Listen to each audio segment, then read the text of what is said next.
నమస్తే, welcome to journalist Seenu. AP liquor scam 3,500 కోట్ల రూపాయల స్కాము, దేశంలోనే అతిపెద్ద లిక్కర్ స్కాము అనే దాని మీద నిన్నటిదాకా ఈ పెద్ద ఎత్తున ప్రచారం నడిచింది. సో నిన్న అనూహ్య రీతిగా ఇటు బాలాజీ గోవిందప్ప, అదేవిధంగా కృష్ణమోహన్, ధనంజయ రెడ్డిలకి ఏసీబీ కోర్టు బెయిల్ మంజూరు చేసింది.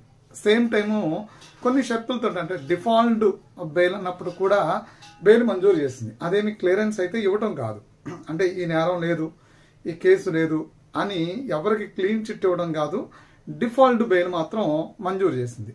కానీ ఇక్కడ కొన్ని అంశాలు, అంటే సామాన్య ప్రజల్లో మెదడులో మెదిలినటువంటి కొన్ని అంశాలు ప్రభుత్వం నోటిఫై చేస్తుందా లేదా, సేమ్ టైము ఈ విచారణ సంస్థ నోటిఫై చేస్తుందా లేదా అనేది కూడా కొంత పరిగణలో తీసుకోవాలి.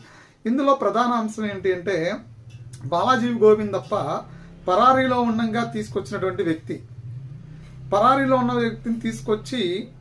ఉండగా తీసుకొచ్చినటువంటి వ్యక్తిని ఇవాళ ఏసీబీ కోర్టు బెయిల్ ఇచ్చే సమయంలో సిట్టు అతనికి అవకాశం ఇస్తే పారిపోతాడు, అంటే అతను లుకౌట్ నోటీసులు జారీ చేసి మరి ఎతికి తీసుకొచ్చాము అని చెప్పని సిట్ ఎందుకు ఏసీబీ కోర్టులో తమ పిటిషన్ దాఖలు చేయలేదనేది ఒక అంశం అయితే, ఇంకో సేమ్ టైం రెండో ఆలోచన ఏంటి అంటే, బాలాజీ గోవిందప్ప శాశ్వత డైరెక్టర్గా ఉన్నాడు భారతీ సిమెంట్స్లో. అదేవిధంగా సీఎంఓలో కీలకమైనటువంటి వ్యక్తులుగా వ్యవహరించినటువంటి వ్యక్తులు ఇద్దరు. ఆ ఇద్దరు వ్యక్తులు ఎవరు అంటే, ఒకటి కృష్ణమోహన్, రెండోది ధనంజయ రెడ్డి. ఈ ఇద్దరు కూడా సీఎంఓలో కీలకమైనటువంటి వ్యక్తులు. ఇది జగమెరిగిన సత్యం, ఇది సీఎంఓ ఎరిగిన సత్యం, ఇది మాజీ ఎమ్మెల్యేలు, ఆ ప్రభుత్వంలో పనిచేసినటువంటి మాజీ ఎమ్మెల్యే, మంత్రులు, ఎమ్మెల్సీలు, ఇతర నాయకులు ఎరిగినటువంటి సత్యం. వాళ్లే కీలకం అనే దాని మీద.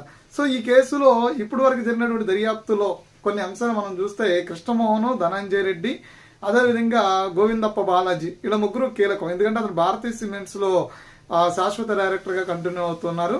ఈ నిధులు మళ్లింపుకి ఒక ప్రణాళిక వ్యూహకర్త అతనే అనేది.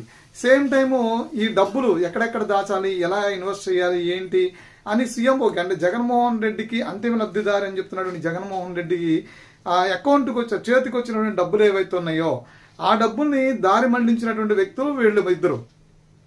వీళ్ళ ద్వారా తర్వాత మిథున్ రెడ్డి ఒక వ్యూహకర్త, అంటే ఆ డబ్బులు సీఎంఓకి రావడానికి ప్రణాళిక. సేమ్ టైము నకిలీ డిస్టిలరీస్, అంటే ఫేక్ డిస్టిలరీస్ ద్వారా లబ్ధి పొందిన వాళ్ళు మిథున్ రెడ్డి. వీళ్ళందరూ కూడా, మిగతా వాళ్ళందరూ కూడా వాళ్ళకు వచ్చేటువంటి కమిషన్లు బేస్ చేసుకుని ఆ డబ్బుని దారి మళ్లించినటువంటి వ్యక్తులు, బినామీలుగా వ్యవహరించినటువంటి వ్యక్తులు.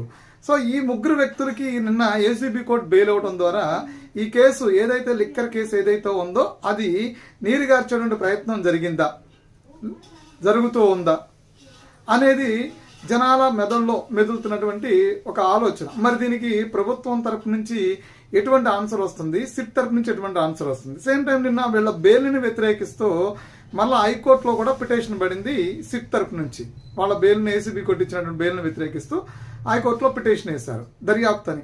సో దర్యాప్తు ఎంతవరకు జరిగింది అనే దాని మీద పూర్తిగా నివేదికలను ఎప్పటికప్పుడు కోర్టుకి ఇవ్వకపోవడం, కోర్టు దీనికి సంబంధించి దర్యాప్తు లోతైనటువంటి అంశాలని కోర్టు పరిధిలోకి తీసుకెళ్లకపోవడం వల్ల ఏసీబీ కోర్టు తొందరపడి ఏసీబీ కోర్టు వాళ్ళకున్నటువంటి పరిధిలో బెయిల్ మంజూరు చేశారనేది కొంతమంది చెప్తున్నటువంటి వాదన. మరి సిట్ ఎందుకు ఈ దర్యాప్తుని ఇంత వేగవంతంగా చేస్తూ, ఇంత లోతుగా చేస్తున్నప్పుడు సిట్టు ఏసీబీ కోర్టుకి ఎందుకు ఈ దర్యాప్తు సంబంధించిన అంశాలని ప్రస్తావించి చెప్పలేకపోయింది అనే దాన్ని కూడా ప్రజలు ప్రశ్నిస్తూ ఉంటారు. మరి దానికి సిట్ ఏం సమాధానం చెప్తుందో చూడాలి.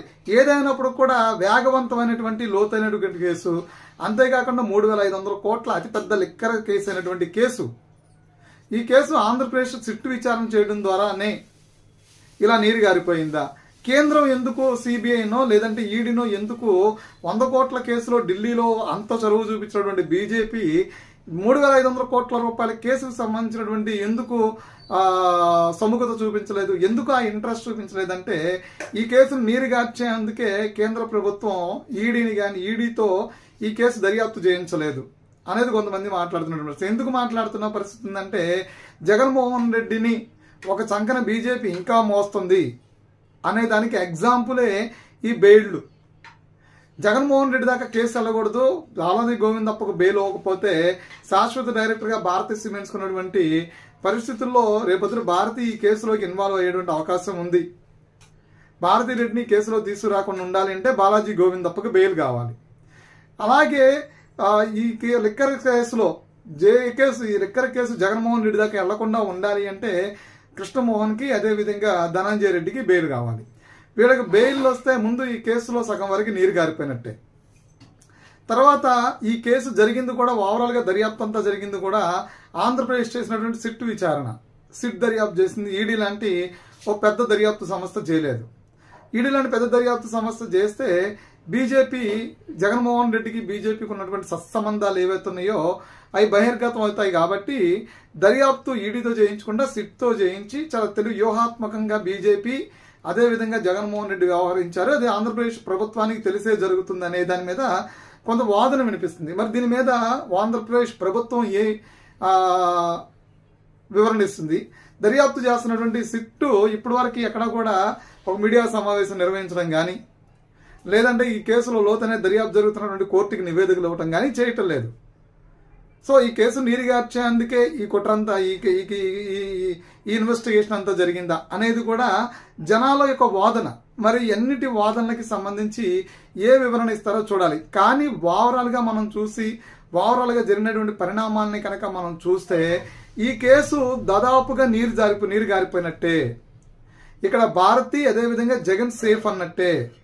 బాలాజీ గోవిందప్ప ద్వారా భారతీ సేవ్ అవుతూ ఉంటే సేఫ్ జోన్లోకి వెళ్తూ ఉంటే ధనంజయ రెడ్డి కృష్ణమోహన్ ద్వారా జగన్మోహన్ రెడ్డి సేఫ్ జోన్లోకి వెళ్తున్నారు. ఆ తర్వాత ఇంకా జగన్మోహన్ రెడ్డి కజిన్ బ్రదర్ని విచారణ చేసిన, పిఏని విచారణ చేసిన, ఫర్దర్ గా ఇంకా ఈ సజ్జల భార్గవ రెడ్డి అనే విచారణ చేసిన, తాత్కాలికంగా విచారణ అయితే నడుస్తుంది.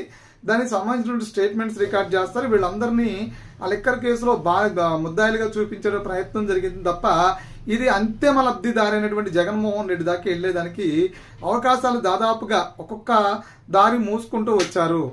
ఇప్పుడు ఈ బెయిల్ అవడం ద్వారా ఓవరాల్ గా మూస్తారు. మరి ఇప్పుడు హైకోర్టులో వేసినటువంటి పిటిషన్ వరకు వస్తే మనం ఇదంతా కూడా ఒక డ్రామా, పొలిటికల్ డ్రామా. హైకోర్టులో లంచ్ మోషన్ పిటిషన్ వేసి ఏసీబీ కోర్టు ఇచ్చినటువంటి బెయిల్ ని సవాల్ చేస్తూ సిట్ హైకోర్టులో బెయిల్ వేసింది అని చెప్పేది పొలిటికల్ డ్రామా. మనుషుల యొక్క డైవర్షన్ ని, మనుషుల ఆలోచన డైవర్షన్ ని మార్చడానికి ఆడుతున్నటువంటి పొలిటికల్ గేమ్, అదొక డ్రామా అని చెప్పని కూడా దాన్ని కొట్టిపాటేస్తున్నటువంటి పరిస్థితి. మరి చూడాలి ఈ సిట్ వేసినటువంటి హైకోర్టులో వేసినటువంటి ఈ లంచ్ మోషన్ పిటిషన్ ఏమొస్తుంది, ఆ హైకోర్టు ఏం చెప్తుంది, ఆ బెయిల్ ని కంటిన్యూ చేస్తూనే హైకోర్టు చెప్తుంది అనేది మాత్రం చాలా మంది మెజారిటీ పీపుల్ ఒక అభిప్రాయం. కానీ మరి జగన్మోహన్ రెడ్డి జగన్మోహన్ రెడ్డి చేసినటువంటి లిక్కర్ స్కామ్ కు సంబంధించి ఫైనల్ అంతిమ లబ్ధిదారు ఎవరు, బాధితులు ఎవరు, ఈ 3,500 కోట్లకు సంబంధించినటువంటి నిందితులుగా ఎవరిని చూపిస్తారు అనేది కూడా $1 మిలియన్ ప్రశ్న. మరి చూడాలి ఓవరాల్ గా సిట్ చేసినటువంటి దర్యాప్తు ఫర్దర్ గా ఏ మూలకి వెళ్లి ఆగుతుందో అనే దాని మీద. ఒక పిటిషన్ దాఖలు చేసి బాలాజీ గోవిందప్ప బెయిల్ ఎందుకు హోల్డ్ చేయలేకపోయింది సిట్ అనేది ఒక సామాన్య ప్రజలు ఒక వాదన అయితే, అసలు ఈ కేసులో కీలకమైనటువంటి 3 వ్యక్తులకి బెయిల్ మంజూరు చేయడం ద్వారా ఈ లిక్కర్ స్కామ్ కు సంబంధించినటువంటి కేసుని నీరుగార్చారా అనేది కూడా కొంతమంది మెదడులో మెదులుతున్నటువంటి ఆలోచన. అంటే ఈ బెయిల్ ద్వారా, అంటే ఈ బెయిల్ రావటం వల్ల లిక్కర్ కేసు నీరు గారిపోతుందా అంటే ఎగ్జాక్ట్ గా నీరు గారిపోతుందని చెప్పలేం. కాబట్టి విచారణ ఏం జరిగింది అనేది, విచారణ జరిగినటువంటి విధానం కానీ, విచారణ చేసినటువంటి విధానం కానీ, విచారణ సంబంధించినటువంటి స్టేట్మెంట్స్ కానీ మన చేతుల్లో లేనప్పుడు దాన్ని మనం వన్ సైడ్ ఆర్గ్యుమెంట్ గా చెప్పలేం. సేమ్ టైము విచారణలో ఏం జరిగింది, వాళ్ళు ఇచ్చినటువంటి స్టేట్మెంట్స్ లో ఏముంది, వాస్తవాలు ఒప్పుకున్నారా, పోతే ఎందుకంటే ప్రిలిమినరీ షార్ట్ షీట్ వేసిన తర్వాత 90 రోజుల తర్వాత పూర్తి స్థాయి షార్ట్ షీట్ అయిపోతే నిందితుడికి బెయిల్ మంజూరు చేసేటువంటి అవకాశం ఉందా, ఇవన్నిటినీ కూడా కొంత పరిగణలో తీసుకోవాలి.